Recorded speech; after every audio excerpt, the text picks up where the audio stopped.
Hello दोस्तों, नमस्कार। SM किसी चैनल में मैं आप सभी लोगों का दिल से बहुत बहुत स्वागत करता हूं। दोस्तों, इस वीडियो में हम लोग बात करने वाले बहुत सारे स्टॉक्स के बारे में। ठीक है, इतने ज़्यादा कमेंट यहाँ पे आ चुके हैं। ठीक है, इतने सारे सवाल यहाँ पे पूछे जा चुके हैं, इस स्टॉक में क्या करें, वो स्टॉक क्यों गिरा है। देखिए, कॉमन सेंस वाली बात है भाई। जब पूरा बाजार गिरता है, ठीक है, आपका स्टॉक फंडामेंटली स्ट्रांग हो, वीक हो, ठीक है, मार्केट में हर तरफ से आप लोगों को सिर्फ हैमरिंग ही हैमरिंग देखने को आप मिल जाती है। ठीक है, तो इस चीज़ के चलते मतलब आप कोई भी स्टॉक उठा लो, ठीक है, आपको उसमें लाल निशान ही मैक्सिमम देखने को आप मिल जाता है। हाँ, एक्सेप्शंस तो रहेंगे ही। ठीक है, तो ये जो सवाल पूछे जा रहे हैं, ये स्टॉक में क्या करें, वो स्टॉक में क्या करें, तो इसके पहले मैं आपको बता चुका हूँ कि गिरावट के चलते कभी डिसीजंस चेंज नहीं करने होते हैं। हमेशा ये देखना होता है कि बिजनेस में क्या फ़र्क पड़ा है क्या।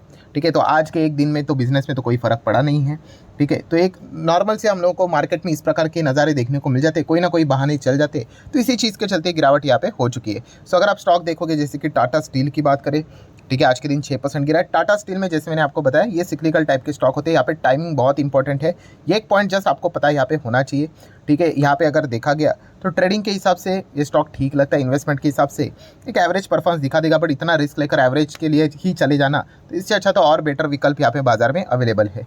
एफसीएल की बात करेंगे, इसके तो नंबर भी एकदम धांसू नंबर हम लोग को देखने को मिले थे। तो चलिए, बाजार ने यहाँ पे मौका दे दिया। आप यहाँ पे देख सकते हो 15% टॉप से हम लोग को स्टॉक गिरते हुए देखने को आप मिल चुका है। आप चाहो तो इसको स्टडी यहाँ पे ज़रूर कर सकते हो। केपीआई ग्रीन एनर्जी की बात करेंगे, 5% का लोअर सर्किट लग गया, कोई बड़ी बात नहीं है। महीने भर में भी अगर आप देखोगे तो 15-16% की रिटर्न है। 6 महीने में 174% के नेट रिटर्न्स नजर आते हैं। ये गिरावट मतलब जैसे कि आपको पता है, जिन्होंने अभी अभी निवेश करना स्टार्ट किया है तेजी देखकर, उनके लिए काफ़ी ज़्यादा मतलब नाइटमेयर साबित यहाँ पे हो जाएगी। जो पुराने शेयर होल्डर है उनके लिए तो मतलब लगता है एक जस्ट अ नॉर्मल डे, आप ऐसा भी यहाँ पे कह सकते हो। नेक्स्ट बात करेंगे एचएल आज के दिन खास करके रडार के ऊपर था, बिकॉज कल के दिन अगर देखा गया, एचएल से रिलेटेड जो एचएल का तेजस हम लोग को देखने को मिल जाता है, वो क्रैश होते हुए देखने को मिला था। अभी ये तो पूरा मार्केट ही यहाँ पे कोलैप्स हो गया, तो इसलिए एचएल के शेयर के ऊपर क्या उस खबर का एग्जैक्टली असर पड़ा नेगेटिव या नहीं, ये डिटरमाइन करना अभी मुश्किल यहाँ पे हो रहा है। वैसे तो देखा गया तो लॉन्ग टर्म में इतना कोई नेगेटिव फर्क यहाँ पे पड़ना नहीं चाहिए, बिकॉज अगर रेशो के हिसाब से अगर हम लोग बात करें, ठीक है, तो 23 साल में हम लोग को पहली बार एचएल का तेजस फाइटर जेट क्रैश होते हुए देखने को यहाँ पे मिला था। हाँ, थोड़ा सा टाइमिंग गलत था, क्योंकि जो भारत शक्ति का जो शो था वहाँ पे 30 कंट्रीज़ के हम लोग को लोग आते हुए देखने को मिले थे, जो कि पोटेंशियल बायर हो सकते थे। उन्हीं के सामने ये घटना होती हुई देखने को मिली, तो डेफिनेटली हम यहाँ पे कह सकते हैं कि वो एक बैड इंप्रेशन थोड़ा तो ज़रूर यहाँ पे जा भी सकता है। एनीवेज, सो एचएल का भी शेयर इसी के साथ गिरते हुए देखने को मिला। एंड प्लस जितने सरकार से जुड़े हुए कंपनियां हैं डायरेक्टली और इनडायरेक्टली, ठीक है, उनमें हम लोगों को अच्छी खासी पिटाई होती हुई देखने को यहाँ पे मिली है। बिकॉज जो खबरें यहाँ पे मार्केट में चल रही है, यहाँ पे इलेक्शन से रिलेटेड, कौन सी सरकार आएगी नहीं आएगी, मेजोरिटी के साथ आएगी नहीं आएगी, वही इलेक्ट्रल बॉन्ड से रिलेटेड जो चीज़ें चल रही है, इलेक्शन कमीशन से रिलेटेड जो चीज़ें चल रही है, जो ये सुपर ड्रामा चल रहा है, इसी चीज़ के चलते इन स्टॉक्स में हलचलें होती है। इसलिए तो मैंने वीडियो बना के आपको कहा था कि अगर आप किसी भी कंपनी में जा रहे हो, सरकारी कंपनी में, तो ये रिस्क को आप लोगों ने ज़रूर यहाँ पे भापना चाहिए। ठीक है, अगर आप उसके साथ ओके हो देन रुक सकते हो, अगर आप उसके साथ ओके नहीं हो तो जैसे मैंने कहा था कि आप इलेक्शन के बाद भी चाहो तो आराम से जा सकते हो, फिर चाहे तो वो स्टॉक महंगे भी रहेंगे तो भी चल जाएगा, तो उस हिसाब से आप अपने हिसाब से डिसीजन ले सकते हो। अभी काफ़ी लोगों को वो धीमे धीमे चीज़ें समझ में यहाँ पे आ रही है, तो इसमें कोई बड़ी बात नहीं है। ये एक्सपीरियंस आप लोगों को मिला है, इसी प्रकार का एक्सपीरियंस हम लोगों ने भी कई समय पहले यहाँ पे हम ले चुके थे। नेक्स्ट बात करेंगे एलआईसी, सेम सरकारी कंपनी है, वापस हम लोग को नीचे आते हुए देखने को मिल रहा है। ठीक है, अदानी के शेयर्स आज अच्छे खासे गिरे। जब ये अदानी के शेयर्स गिरते हैं तो एसबीआई एंड एलआईसी का शेयर में हम लोग को काफ़ी तकलीफ होते हुए देखने को मिल जाता है। रीज़न बहुत ही एकदम सिंपल है। एलआईसी अगर देखा गया तो अदानी के शेयर्स में काफ़ी बड़ा इन्वेस्टमेंट इन्होंने करके रखा है। इनका जो पोर्टफोलियो इक्विटी का, उसमें अगर देखा गया तो लगभग 10% के आसपास के जो शेयर इनके पास अदानी के ही देखने को मिल जाते हैं। अप्रॉक्सीमेटली थोड़ा ऊपर नीचे हो सकता है। तो अदानी के शेयर्स अगर इतने पिटेंगे तो एलआईसी का भी पोर्टफोलियो में हम लोग को वो फर्क पड़ते हुए देखने को मिल ही जाता है। मैक्सिमम रिटर्न्स की अगर हम लोग बात करेंगे, एलआईसी ने अच्छे रिटर्न्स दिए थे, बट वापस अभी उसी दिशा में दोबारा इनकी वापसी होते हुए देखने को यहाँ पे मिल रही है। अगर मार्केट ऐसा ही चलता रहा तो डेफिनेटली अभी जितना कमाया था वो वापस धुलते हुए देखने को भी यहाँ पे मिल सकता है। आईएक्स की बात करेंगे तो वैसे तो इनके लिए नेगेटिव खबरें चल ही रही है, एंड वो मार्केट कपलिंग से रिलेटेड कब आउटकम निकल कर आएगा नहीं आएगा, टेस्टिंग तो अभी जारी है। तो ऐसे अनसर्टेनिटी माहौल में इस प्रकार का जब गिरावट होता है तो इन स्टॉक्स की तो और भी खास करके पिटाई हम लोग को गहरी तरीके से होते हुए देखने को मिल जाती है। देन बात करेंगे आईटीसी। यस, काफ़ी सारे लोग सरप्राइज हो गए कि बैट अपना यहाँ पे स्टेक बेचेगा, तो आईटीसी में अच्छी खासी तेज़ी देखने को यहाँ पे मिल चुकी है। सो एग्जैक्टली हुआ क्या है, तो यहाँ पे एक कहानी में थोड़ी सी ट्विस्ट भी नज़र यहाँ पे आ रही है। मतलब देखिए, आईटीसी की अगर हम लोग बात करें, वो बैट की तो खबर है ही, बट डोमेस्टिक इंस्टीट्यूशनल इन्वेस्टर में अगर देखा गया एक और बड़ा प्लेयर देखने को हम लोगों को मिल जाता है। कौन सा? SUTI। अगर हम लोग यहाँ पे बात करें तो SUUTI की बात करें तो ठीक है, इसको हम लोग शॉर्ट फॉर्म में सूती कहते हैं। अभी ये अल्टीमेटली है क्या दोस्तों, ये गवर्नमेंट ही है, आप ऐसा कह सकते हो। तो गवर्नमेंट के पास भी आईटीसी का लगभग 7.82% स्टेक है, ठीक है। एंड सरकार बार बार यहाँ पे डाइवेस्टमेंट की बातें करती थी, तो ये खबर बीच में हम लोग को आते हुए देखने को मिली कि सूती भी क्या कर सकता है, मतलब सरकार भी आईटीसी में अपना स्टेक बेच यहाँ पे सकता है, ऐसी खबर आ गई।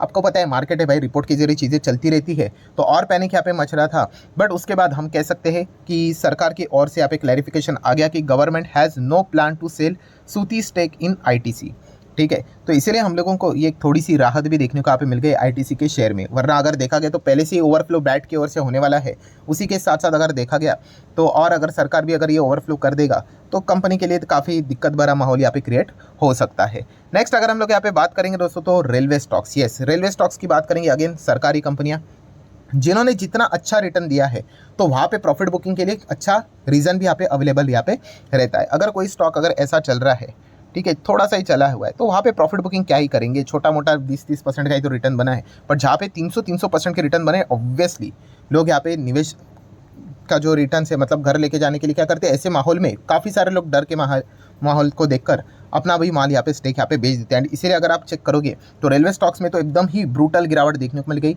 लगभग 8.5% आरवीएनएल नीचे। आईआरएफसी की बात करें तो 9.5% यहाँ पे नीचे है।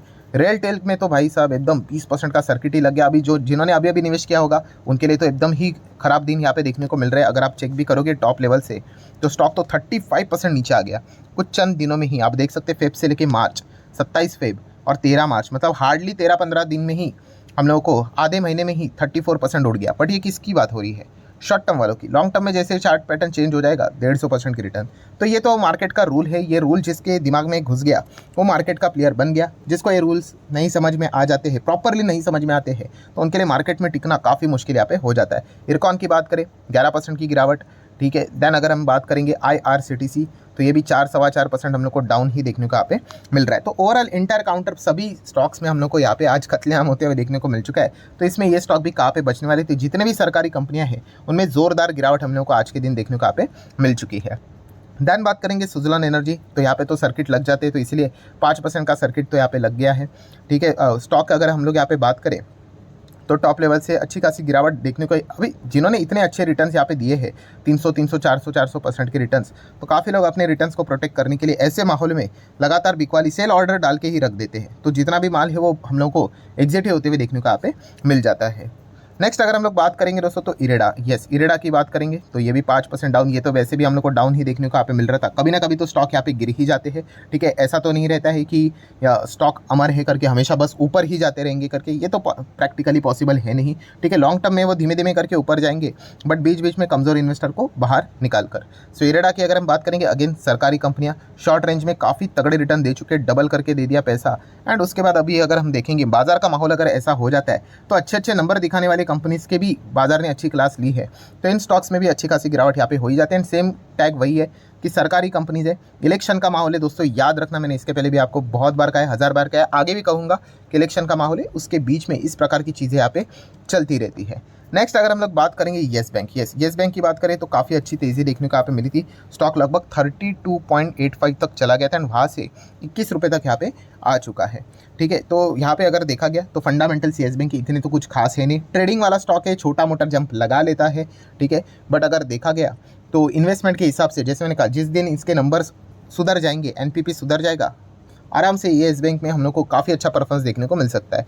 बाकी अगर देखा गया तो इस प्रकार का जो नज़ारा देखने को यहाँ पे मिल रहा है, ठीक है, येस बैंक एंड उनके शेयर होल्डर के लिए, खास करके जो तेज़ी देखकर खरीदते हैं उनके लिए काफ़ी टफ रहता है, क्योंकि वापस उसी लेवल पे आने के लिए अच्छा खासा, मतलब बोलते हैं ना, कंपनी फंडामेंटल स्ट्रांग होना चाहिए, तभी जाके वो उस लेवल पे आते हैं। वरना ऐसा बुल रन जैसी चीज़ें अगर हो गई तो फिर एक डिफरेंट स्टोरी होती है कि स्टॉक भाग लेते हैं, वरना थोड़ी सी दिक्कत यहाँ पे हो जाती है।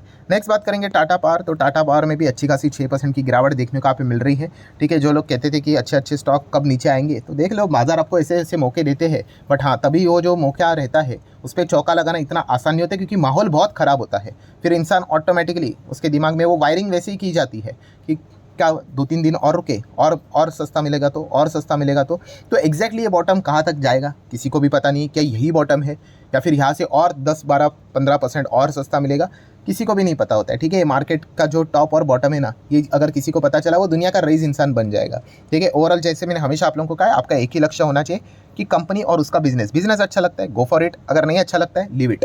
ठीक है, सस्ता मिल रहा है इसलिए ज़ोर ज़बरदस्ती से खरीदना, ठीक है, ये कोई सेंस की बात यहाँ पे बनती है नहीं। देन बात करेंगे जियो फाइनेंशियल सर्विसेज, जितना भी यहाँ पे कमाया था अच्छी तेज़ी के चलते 5 दिन के हिसाब से, ठीक है, मार्केट जैसे ही यहाँ पे ब्रूटल तरीके से गिर जाता है तो ये जो शॉर्ट टर्म वाले थे उन्होंने फटाफट प्रॉफिट बुकिंग कर ली, तो वापस स्टॉक नीचे आते हुए देखने को यहाँ पे मिल चुका है। ना तो इससे इसकी कोई काबिलियत ख़राब यहाँ पे हो चुकी है, ठीक है, और ना ही इसमें कोई जो फंडामेंटल्स है उसमें बदलते हुए देखने को मिले। एंटायर बाजार में ये सिनेरियो देखने को मिल रहा है, तो ये भी स्टॉक यहाँ पे गिर चुका है। ओवरऑल ये जितने भी स्टॉक्स थे दोस्तों, जैसे कि पता है मार्केट जब नीचे आता है दोस्तों, तो ये पूरा सिनेरियो हम लोग को वैसा ही कुछ देखने को यहाँ पे मिल जाता है। तो ठीक है, छोटा सा अपडेट वाला वीडियो था, जितनी भी चीज़ें थी कवर कर ली। वीडियो हेल्पफुल लगा होगा तो चाहो तो लाइक एंड शेयर यहाँ पे कर सकते हो। बस जाते वक्त इतना ही कहना चाहूँगा भाई, जो मैं हमेशा कहता हूँ, बिजनेस को देखकर ही निवेश आप लोगों ने यहाँ पे करना चाहिए। कोई भी सस्ता मिल रहा है इसलिए कोई भी माल उठाना नहीं चाहिए। सो मिलते हैं नेक्स्ट वीडियो में, तब तक के लिए बाय बाय।